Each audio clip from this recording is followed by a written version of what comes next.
All right, we're back. This is the Edible Valley podcast. We've been away for a few weeks. It is a busy spring and summer in the Comox Valley. Lots to talk about. John, how you doing, mate? I'm doing great. And today we're going to talk about a little convention that I took place at in Niagara Falls. It's exciting. And we got a special guest all coming up on the Edible Valley podcast.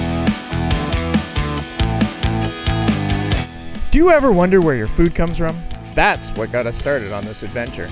In each episode, we ask experts to weigh in on the food topics that matter to you, from growers to producers to chefs. And I challenge John, Darren and you to learn more about your food and the stories behind it. From our hub on Vancouver Island in the beautiful Comox Valley, join us as we explore our Edible Valley.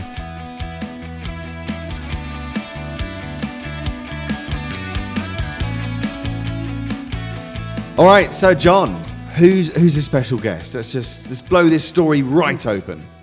Well, we have Erin with us today. Hi, it's nice to be here. First ever podcast. First ever appearance on the Edible Valley podcast. Do you want to just introduce yourself? Yes, so I'm Erin Halstuck.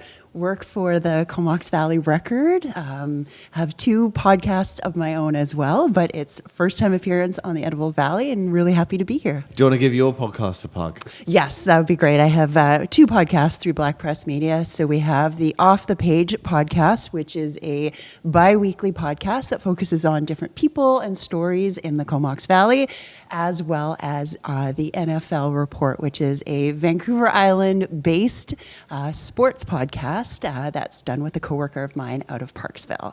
Excellent. Okay, so check those out if you're interested in those things. Now, you've both been on a little trip. Yes. Well, because, a little bit of other news that we should bring up on the podcast, but me and Erin got engaged. Yeah. Why is your arm round our guest? Like, who is this person? Yeah, so big. Should we do a clap? Let's do a clap. Hey! Yeah, so engaged, which is very, very exciting. Yes. Who's your MC? Oh, I think we have this... Some guy. Some guy. Works on the radio. Just some guy. And the podcast, Does maybe? some podcasting. Some guy.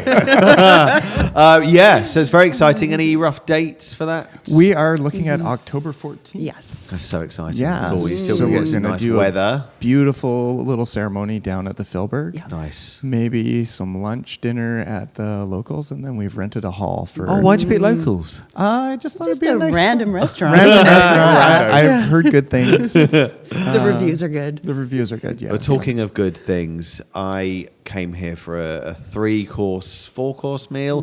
No, 4-course, including the amuse-bouche that you delivered to the table, which was ceviche.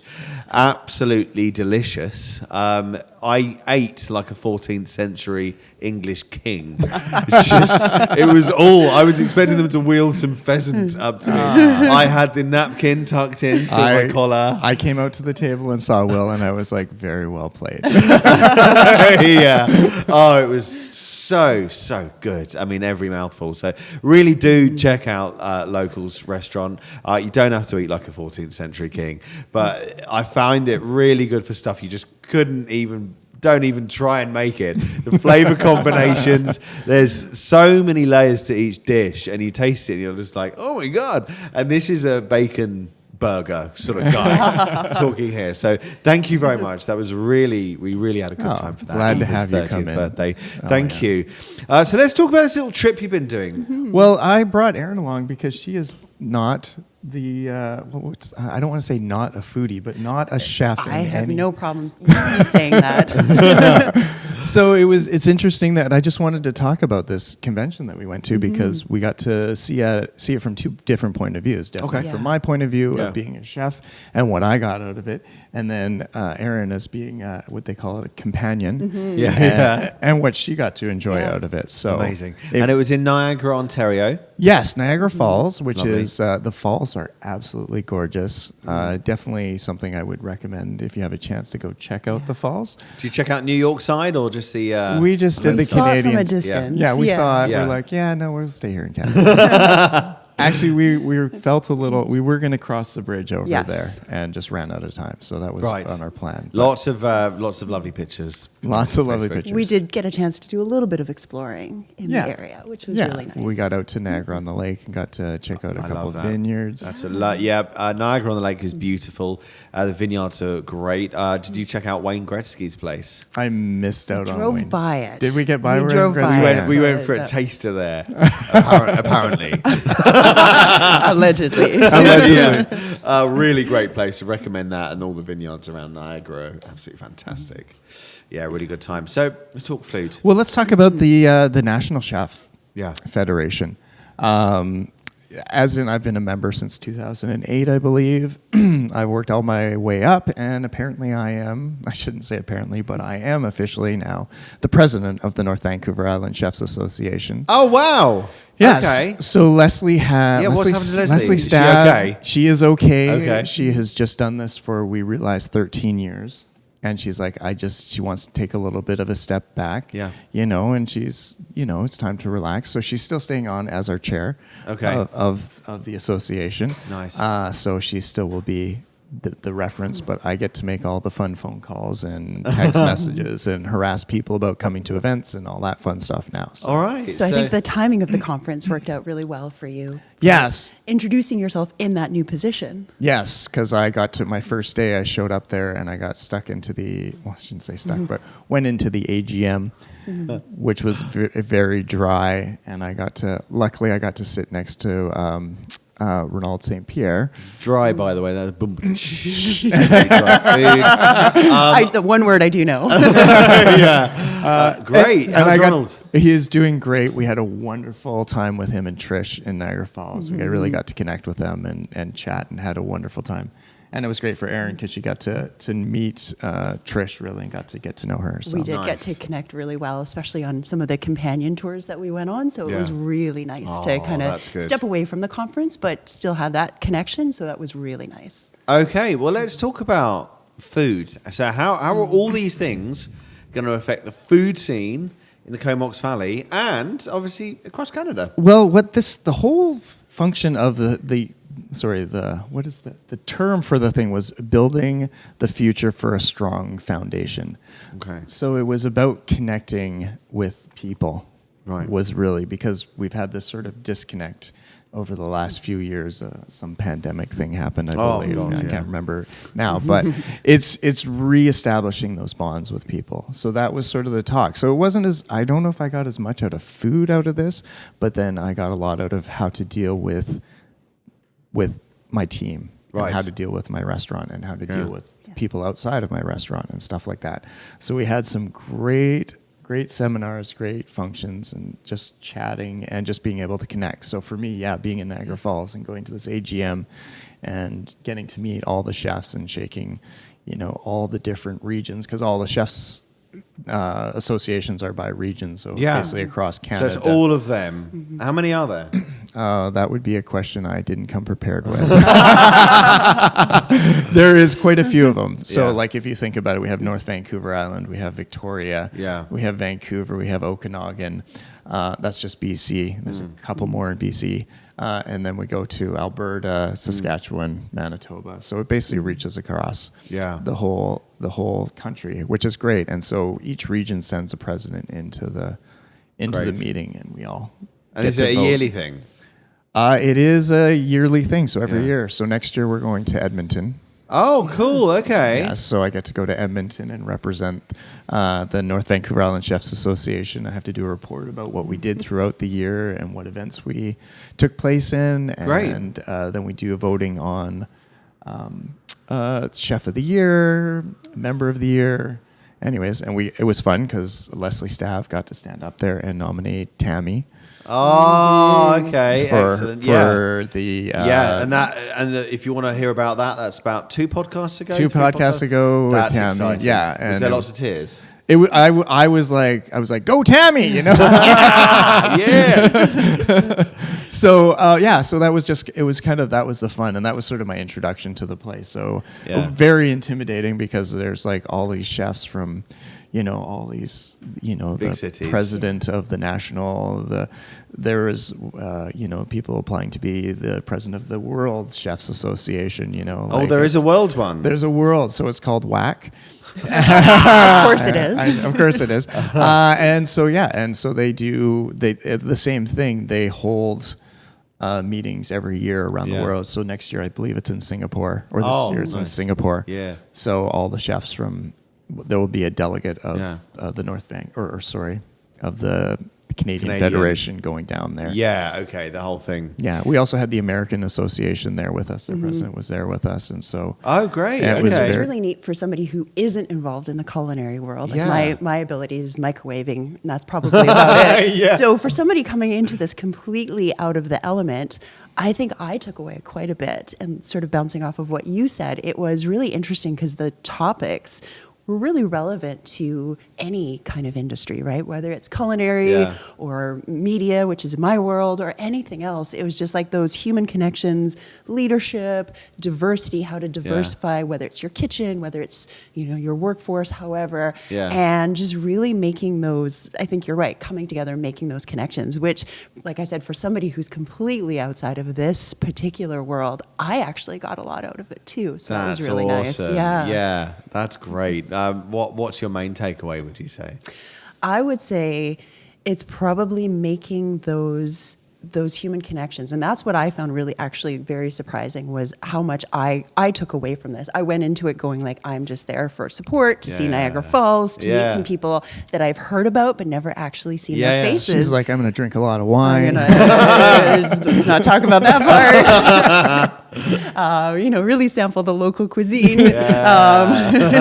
But I actually got a lot out of it, and so much so that we've actually followed up with some of the people at the conferences over email and just furthering those connections. And they're not necessarily culinary based ones, but just other opportunities going forward. So it was really neat. I going in not expecting to have any of this, and now stepping away from it, going like, this is really neat. We've made a lot of further connections. So. And did people that were a part of this, were all of them connected in some way, or was there kind of like a delegate option? Well, everyone is like, they're all from associations from across Canada. So that was a great demographic of our industry. I would say that a strong portion of it was very institutional. Right. And so I'm saying a lot of cooking schools. So basically because the instructors have a time to come. Also, a lot of instructors brought a lot of their students to the event because it's a great for them. Like we met this one young girl who really wants to get into pastries, and she was really curious to go to Prince Edward Island to do there, because they've got one of the stronger culinary schools in Canada. And so she was really wanted to go there. And so we were able to network and line her up with one of the instructors from there. So she got to get a little bit of background. I mean, that was mostly Erin. She was from Saskatchewan, and literally she said that was her first time on an airplane, was traveling to Niagara Falls. And she was 16 or 17 years old, and she was not sure kind of how to navigate. So it was just really nice to make those connections. Again, being completely out of my element, I was like, I don't know anything about cooking, but we can kind of help you navigate the networking part of it, which was really neat. Because it must have been so scary for someone that's right. I mean, you said I was yourself, scared. I was intimidated myself being there. I mean, one of the best things we had, Pete, what's his last name? Oh, we're going to totally mess this up. So he was our MC of the event. Erin's going on her phone because they gave us a nice little app that had like all the speakers. Anyways, Pete got on there and he did the first thing with like getting everyone to communicate. So the first thing he does is he gets us all to take out our phone, and he's like, text someone you haven't been in communication with for a long time. So what do? I texted our old podcast host, Blaine Prowse. Oh, nice. And I was like, Blaine, we got to connect again. And then I turned around to Leslie, who was sitting beside me, and she's like, I'm like, who'd you text? And she's like, it's 5 a.m. in BC. Oh, the time change. Oh, that's hilarious. Yeah, you would have been, But my second thing is, after he talked a little bit about communicating and how much this is like it's a social disorder, that we've lost this connection with people. Yeah. And like it's important to our souls and our positivity and our energy that this is to to fill up on the energy of connecting with people, because we're social people, and that's what we are. Anyways, but then the next thing was like, turn around and tell someone behind you 3 things about yourself. Oh, jeez. Anyways, this young girl, I turned into was her instructor, and we ended up chatting, and he told me about how he loves his dog and how he loves his job, and it was just a really, really good event. Yeah. Oh, absolutely love it. I always remembered I went to a Church of England school, and in like mass we had to turn around and go, peace be with you, peace be with you. And I think Michael had this, Michael Scott in the office, where he was like, oh, this is awesome. Hi, peace be with you, peace be with you. Connection with people. Oh, and just talking to people you might not otherwise. It's really fun. That was one of the things, speaking of things to take away from the conference, that I was really impressed by. Because, again, I had this sort of preconceived notion that it would be very technical, like you mentioned, or really heavy on like the culinary things, which I think some of it certainly was, but that was something that I was really impressed was just those networking opportunities and the connections, especially for somebody who doesn't have a background in it. And I met other partners and other family that were there to support people who were at the conference and made really neat connections that way as well. It's great because, I mean, all the industries are the same at the very top. It's the same. You get the same characters. It's just talking about different topics. That's right. I mean, I've got my finger in the restaurant and the radio and real estate, and they're all. It's just so interesting that when you're in meetings, it's just completely different, but you get the same characters, and it's quite comforting in that sense. Absolutely, yeah, for sure. I'm trying to think of some of the other things. Like, it's just so many interesting moments. We had the faces of food. So that was talking about the people in the industry and the diversity in the industry, and how we did have a moment there where we realized that, we had a panel come up of different ethnicities who have run kitchens and very successful in their careers. And this was a room of, older white men. Yeah. And not a lot of women's. But on one thing, they sort of said, like, it's a little intimidating for them to stand in front of us and preach to us about how we need to be more inclusive with more things. But, the association has gotten more inclusive. And the one thing I realized from this is that I was like, and I didn't get a chance to say it there, which I wish I had, is that this was, the people that were there was mostly institutional. And we did a hands up of how many people were from restaurants. And I think there was, of 100 of us, I think 5 of us put our hands up. Oh, really? Yeah. And that's great that you're part of that then. Because that for locals and for this town, it shows that it's very much on the ground. It's not just people that are institutional in an institution. It's kind of gets out there to everyone. And so part of my feeling is that my kitchen is very diverse. I have a lot of women working in my kitchen, which is amazing. And that's something to say 10, 15 years ago wasn't a thing. I still have a long way to go, because I feel some of these people need to be in more of a management position to sort of take effect. I mean, like, hey, I'm just a middle-aged white guy, right? So. But it was an interesting point, because I think another person that we spoke to was a student. She was an international student. She was in school in Toronto, and she came to the conference, but she was telling us that she had to pay for everything. She couldn't afford to stay at the hotel, so she had to stay at an Airbnb nearby. And so I think it's sort of opening the doors to those opportunities as well, that those people who want to get into the industry maybe aren't even from Canada. It was really difficult for them to even get to these conferences. And it's the same, I know, in journalism as well. So I think maybe being a little bit more aware to those opportunities too, maybe not necessarily preaching to the choir, but those who are trying to get in that are having difficulties, whether it's financial or whether, whatever. That was really eye-opening for me as well, to see that those exist, those struggles exist as well, because I know they certainly exist in media and journalism, trying to diversify newsrooms and trying to get the people to come to conferences who maybe don't have those opportunities to actually get them to come. So it was nice to see her there as well. Yeah, we also got into a whole debate with the chef who's in charge of the chef to cuisine course, and him just saying, like, we have these amazing chefs from all over the world, but they don't do French cooking. Right. And our whole chef de cuisine program is set behind doing French cooking. Okay. And so it's like we need to modify this program to be like, if you're a Chinese chef or a Japanese chef, I'm using them as because like they're some of the best world renowned, right? Yeah. Like for those guys and the talent they have, their cooking styles are completely different, and the techniques they use are different than what they use in Europe.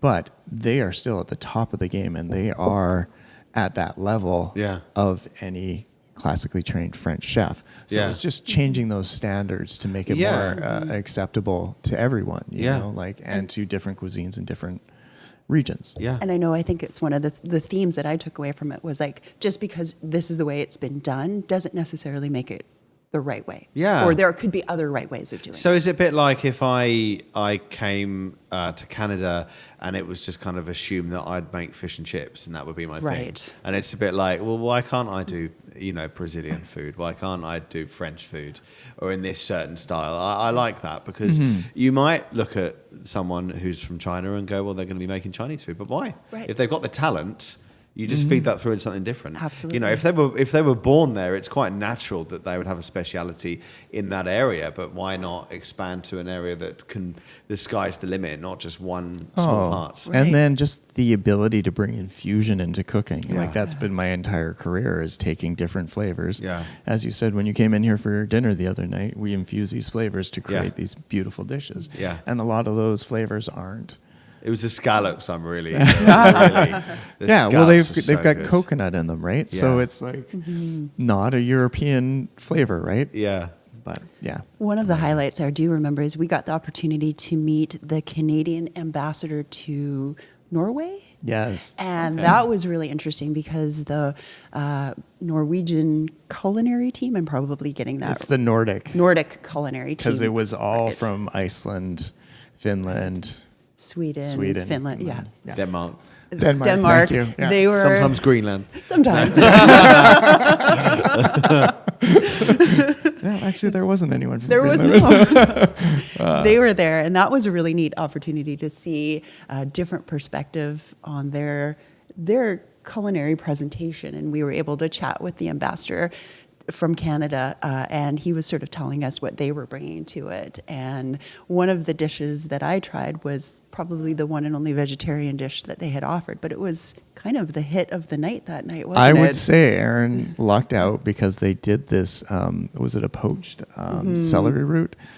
I can't even remember what was on the dish now. It's beautiful. But it was just beautiful. And I've never had so many chefs approach me. Have you tried that? Really? Have you tried that? And they had like beautiful, like some smoked salmon and some scallops in a ceviche and these other beautiful little tarts and all these wonderful things.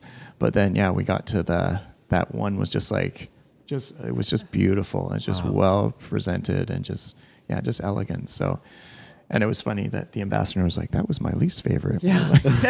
Just that is one example, though, of giving you an interest in something that you may not have had, and that's that cross-border thing. You might end up being inspired by that enough to put something onto the menu that's got a great story behind it.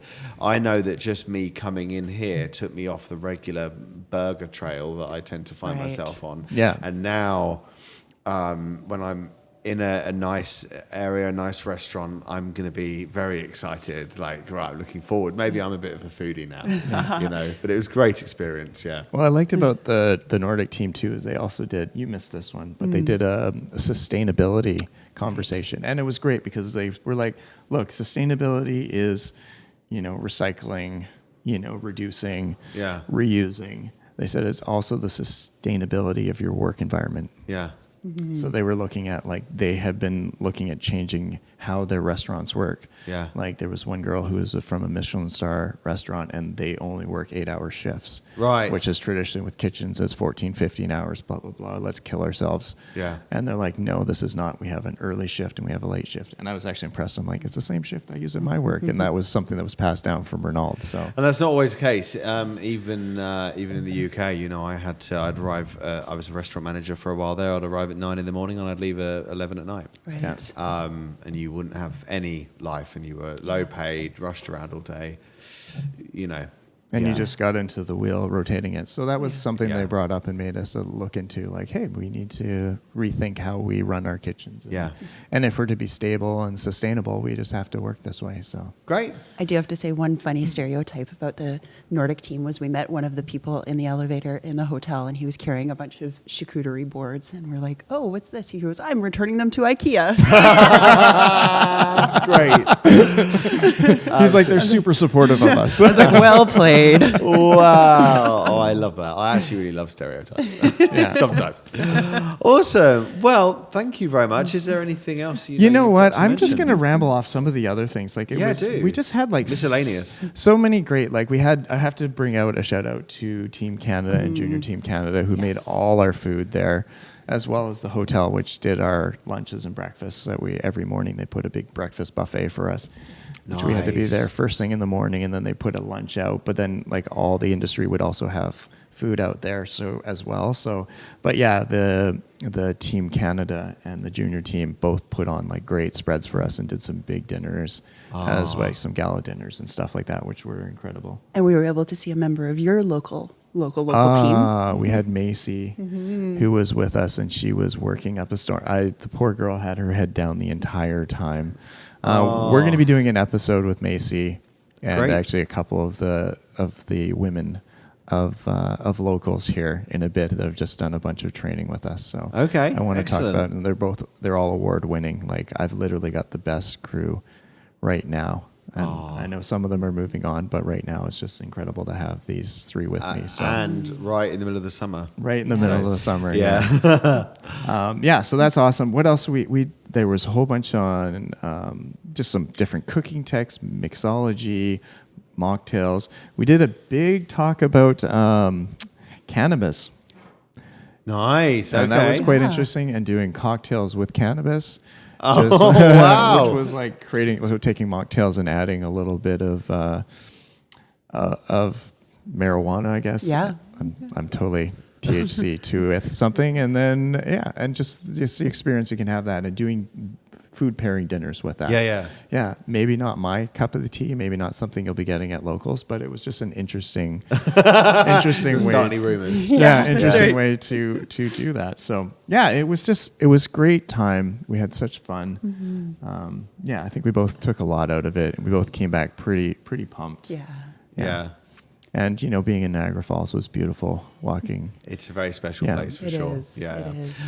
We need to get JP and Colin here. JP is our mixologist from the Atlas. Oh, yeah. And Colin is a wonderful new barman. He's got many fingers in many pies. Yes. And he's just goes the extra mile. We were talking about him last night. We were.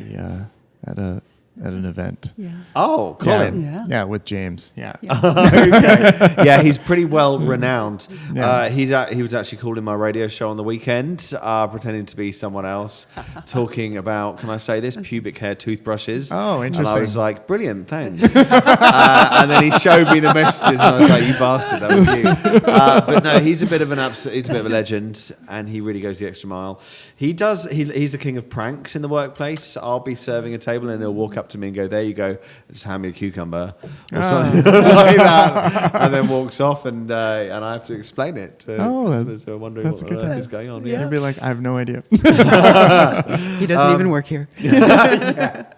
All right then. Well, thank you for that. Was a really good one. We will be back soon. We've got lots of people we want to interview coming up. We were going to get someone from the Atlas.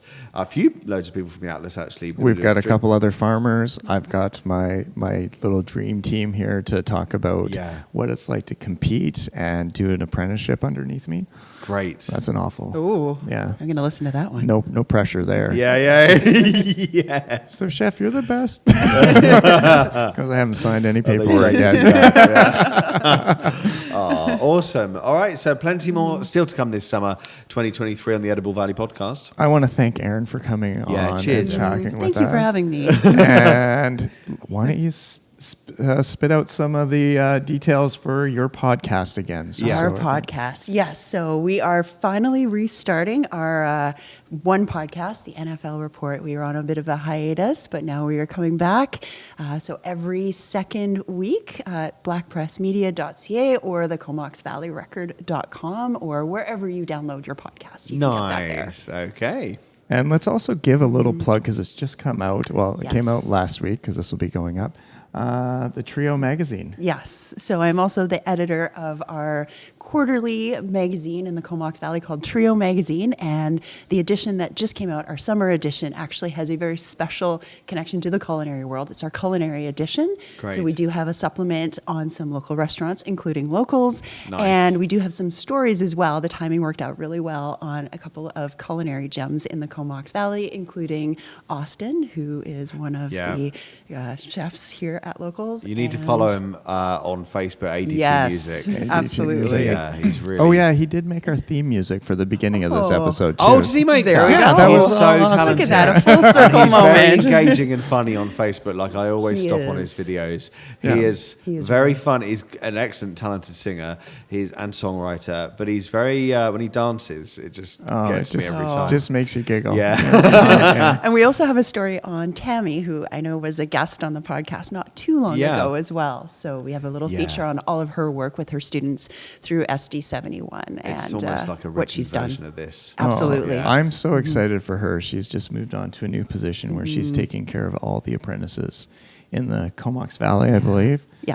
Yeah, and so it would be amazing to have someone who has got a cooking background within her that's going to help, promote the industry within Love it. And is so well connected as well. Is so well connected to all the chefs and all the restaurants in town. And so it'd be nice that these people who want to get into this field at other schools that aren't at Marcus Isfeld, Yeah. where she is, will have an opportunity to get into this profession. And I think this area, North Island, is very special for food. I think we have the potential for being a bit of an outline of how other people. It almost seems like we should do a podcast about this area. Yeah, we should. What? Focusing on this area. Awesome. All right. Well, it's been a.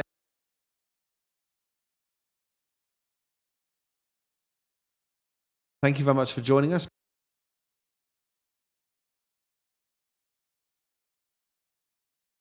All right, there we go. And that wraps up another episode of the Edible Valley podcast. Thanks for tuning in, and a special thanks goes to the local businesses that help support our podcast. They make it possible for us to showcase your local food community. We'd love you to follow us on your preferred social media at Edible Valley, where you can check out our blog, find recipes and tips, behind the scenes, and of course keep a lookout for where we are going to turn up next in your Edible Valley.